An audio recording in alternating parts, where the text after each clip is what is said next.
Kagabi, inaano kita mag-flashlight. Hindi mo inaayos. Matikas yung ulo, tartado. Saan mo lalagay? Ulol. Kagabi, tay! Bless ako, tay! Pakotong na lang. Tay, alam mo, nung araw, nung aray ko po. Wait lang, alam mo, nung araw, nung nag-aaral pa ako, alam mo, tinatawid ko, bundok, saka dagat.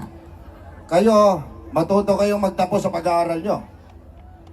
Hindi lahat ng tao nabibigyan ng pagkakataon makapag-aaral, okay? Kaya wag nyong sasayangin yung paghihirap ng magulang nyo. Kasi yan lang yung mapapamana namin sa inyo. Nung araw, baon ko, bayabas lang. Hilaw pa, walang asin. Kayo, ang swerte nyo nga ngayon eh. Tapos, ang arte nyo, sa totosin lang. Baka upakang kita, Bon.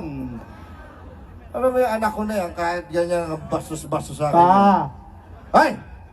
Ako, pag ako nagiinom, Bon, ha? Ayoko nga, tinatawag-tawag mo ako doon. Sisinturo rin kita. Pailapag ko na yung martilyo, ang bigat eh. Yan mo yan. Kagabi, inaano kita mag-flashlight. Hindi mo inaayos. Matikas yung ulo, tartado.